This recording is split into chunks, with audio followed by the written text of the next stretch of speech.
ధన్యవాదాలు అధ్యక్ష.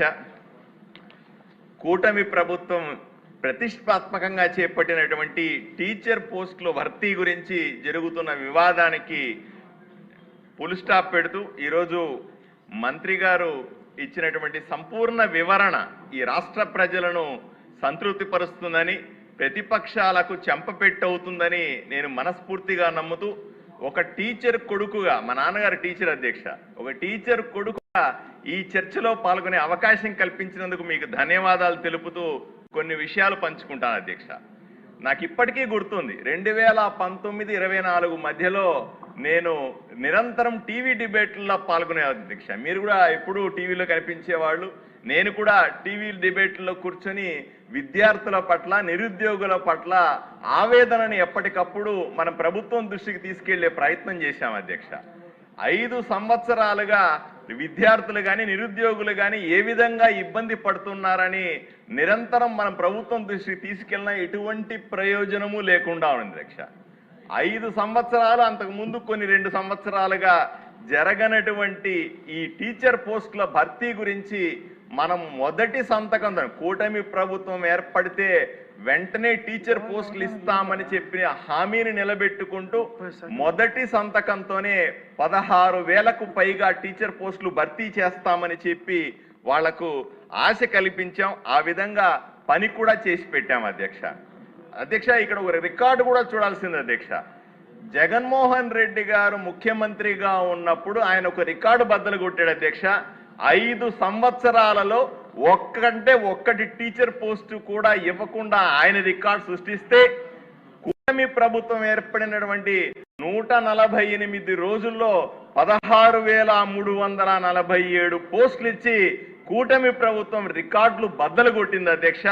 ఈ విషయాన్ని ప్రజలందరూ కూడా ఎంతగానో ప్రశంసించారు, ఎన్నో విధాలుగా కొనియాడారు అధ్యక్ష. మనం ఎమ్మెల్యేలుగా చూస్తూ ఉంటాం అధ్యక్ష. ఎవరో ఒకరు వచ్చి అడుగుతారు, అయ్యా ఒక ఉద్యోగం ఇప్పించయ్యా అంటే మనం కొన్నిసార్లు ఇప్పించగలుగుతాం, కొన్నిసార్లు ఇప్పించలేకుండానే పోతాం. అదేదో చిన్న నార్మల్గా ఉన్నటువంటి పోస్ట్ అయినా కూడా.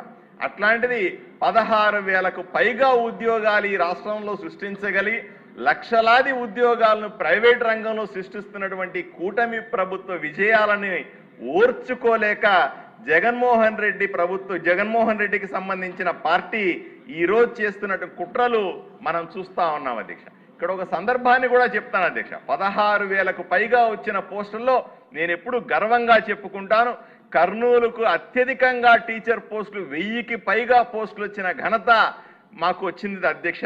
దీన్ని ఎప్పుడు కూడా నేను ప్రజల మధ్య చెబుతూ ఉంటాను అధ్యక్ష.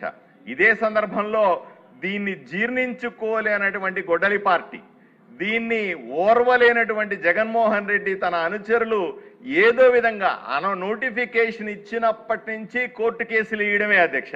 పరీక్షలు జరగకూడదని అన్ని రోజులు, నియామకాలు వచ్చిన తర్వాత సరిగా నియమించలేదని కొన్ని రోజులు, సుమారుగా 335 కోర్టు కేసులు వేసిన సందర్భంలో కోర్టుకు విసుగొచ్చి కూడా ఒక మాట అన్నది అధ్యక్ష, అయ్యా అభ్యర్థులు ఎవరు కూడా వచ్చి అడగట్లేదు, మీరెందుకు పార్టీలో మా వైపు నుంచి వచ్చి అడుగుతా ఉన్నారు, అభ్యర్థులు ఏమైనారు అని అడిగే పరిస్థితి ఆ రోజు మనం చూసాం అధ్యక్ష.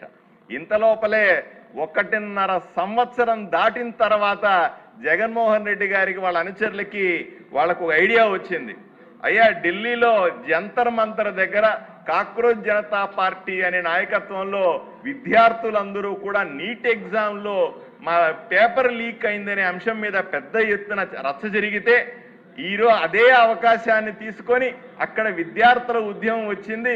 ఇక్కడ కూడా ఏదో విధంగా ఆంధ్రప్రదేశ్లో విద్యార్థులను రెచ్చగొడితే, నిరుద్యోగులను రెచ్చగొడితే, వాళ్లకు ఏదో రకమైనటువంటి ఇబ్బందులు సృష్టిస్తే అక్కడ కూడా రెచ్చిపోతారు, ప్రభుత్వానికి వ్యతిరేకంగా ఉద్యమిస్తారన్న ఏకైక లక్ష్యంతో వాళ్ళు ఇక్కడ కూడా మేము రిలే నిరాహార దీక్షలు అన్నారు, ర్యాలీలు అన్నారు. ఒకటే అర్థం చేసుకోవాల్సింది జగన్మోహన్ రెడ్డి గారు, అక్కడ జరిగిన పేపర్ లీక్ అనేది వాస్తవమని కేంద్ర ప్రభుత్వం గుర్తించి అక్కడ అరెస్టులు చేసి ప్రాపర్గా మళ్ళీ ఎగ్జామ్ నిర్వహించి అత్యంత ప్రతిష్టాత్మకంగా అక్కడ నీట్ ఎగ్జామ్ని పూర్తి చేశారు. ఇక్కడ ఏదైతే మేము టీచర్ పోస్టులు ఇచ్చామో అది అత్యంత పారదర్శకంగా చేసిన ప్రక్రియని పలుమార్లు చెప్పాం. అయినప్పటికీ కూడా అవాస్తవాలు ప్రచారం చేసే ప్రయత్నం చేశారు. ఇది అబద్ధమని వాళ్ళకి అర్థం కావాల్సిన అవసరం ఉంది అధ్యక్ష. మనం గుర్తుపెట్టుకోవాలి అధ్యక్ష. నేను మళ్ళీ అప్పట్లో చూశాను, జగన్మోహన్ రెడ్డి గారు ముఖ్యమంత్రిగా ఉన్నప్పుడు ఏది చేసినా సరే దాచిపెట్టి చేసేవాడు. కనీసం జీవోలు కూడా చదువుకుందామంటే మనకు అందుబాటులో లేని సందర్భాన్ని మనం చూసాం. కూటమి ప్రభుత్వం ఏర్పడిన తర్వాత ఎంత పారదర్శకంగా మనం జీవోల్ని వెబ్సైట్లో పెడతా ఉన్నాం, మనం తీసుకుంటున్న నిర్ణయాల్ని ప్రజల ముందు పెడతా ఉన్నాం. ఈరోజు డిఎస్సి టీచర్ పోస్టులు భర్తీకి సంబంధించిన మొదటి నుంచి నోటిఫికేషన్ వచ్చినప్పటి నుంచి నియామకాల వరకు ప్రతి అంశాన్ని వెబ్సైట్లో పెట్టి ప్రజలకు తెలియజేసే ప్రయత్నం చేస్తా ఉన్నాము. వాళ్ళు ఈరోజు మాట్లాడుతున్నవి కూడా అన్ని అంశాలు కూడా మనం వెబ్సైట్లో పెట్టిన అంశాలుగా చూడాల్సిన అవసరం ఉంది. జగన్మోహన్ రెడ్డి గారికి ఒక ఆలోచన మాత్రం స్పష్టంగా ఉంది. రాష్ట్ర ప్రభుత్వం, కూటమి ప్రభుత్వం ఏ నిర్ణయం తీసుకున్నా సరే దాన్ని కాంట్రవర్సీ కింద క్రియేట్ చేయడం అనేది అలవాటుగా మార్చుకున్నారు. మనం అందరూ చూసాం, అమరావతి రాజధానిగా మన అసెంబ్లీలో చట్టం చేసి పార్లమెంటులో కూడా చట్టం చేసి ఈరోజు రాజధానిని అఫీషియల్ గెజెట్ తీసుకుంటే ఆయన మరుసటి రోజు ప్రెస్ మీట్ పెట్టి నేను ముఖ్యమంత్రి అయితే ఈ చట్టాన్ని తీసిపడేస్తానని మళ్ళీ కన్ఫ్యూజన్ క్రియేట్ చేసే ప్రయత్నం చేస్తాను. ఈరోజు టీచర్ పోస్టులు భర్తీ చేస్తే టీచర్లందరూ కూడా 16,000 మంది టీచర్లు భయపడేలాగా భయపెట్టే విధంగా వాళ్ళని నేను అధికారంలోకి వస్తే ఇవన్నీ రద్దు చేస్తానంటాడనే భయాందోళన మధ్య ఉన్నారు అధ్యక్ష. కష్టపడి చదువుకున్నటువంటి పేద విద్యార్థికి, నిరుద్యోగికి కనీస గౌరవం లేదా అని ఈరోజు ఆత్మగౌరవ పరిస్థితిని మనం స్పష్టంగా చూస్తా ఉన్నాం అధ్యక్ష.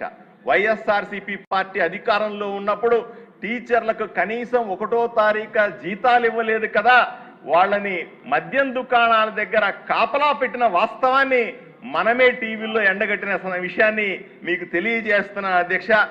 ప్రజలందరూ ఒకే మాట వైఎస్ఆర్సీపీ పార్టీని, జగన్మోహన్ రెడ్డి గారిని ప్రశ్నిస్తున్నారు అధ్యక్ష. అయ్యా, మీరు చేస్తున్న నిరసనలు నిజంగా నిరుద్యోగుల కోసమేనా, లేదా రాజకీయంగా మీరు పోగొట్టుకున్న ఉద్యోగాల్ని తిరిగి పొందడానికి ప్రజలను రెచ్చగొట్టే ప్రయత్నం చేస్తున్నారా అని సూటిగా ప్రశ్నిస్తా ఉన్నారు అధ్యక్ష.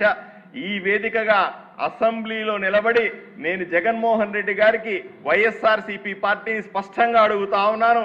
నియమితులైనటువంటి టీచర్లందరికీ కూడా మీరు చేస్తున్న అబద్ధాలకి, మీరు చేస్తున్న తప్పుడు ప్రచారానికి క్షమాపణ చెప్పాల్సిందిగా కోరుతా ఉన్నాను. ఈ సందర్భంగా మేమందరూ కూడా ఎమ్మెల్యేలమైతేనేమి, కూటమి ప్రభుత్వంలో ప్రతి ఒక్కరూ కూడా కొత్తగా నియమితులైన టీచర్లకు అందరికీ కూడా భరోసా ఇస్తా ఉన్నాం.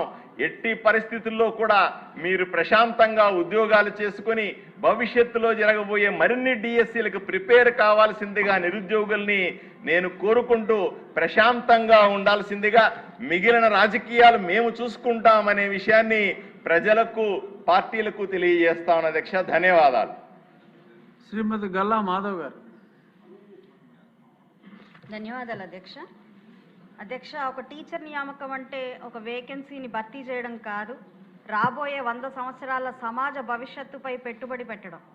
అధ్యక్ష, ఇది ఉద్యోగ కల్పనలో భాగంగా ప్రభుత్వాలు చేపట్టిన అనేక నియామకాలు లాంటిది కాదు అధ్యక్ష.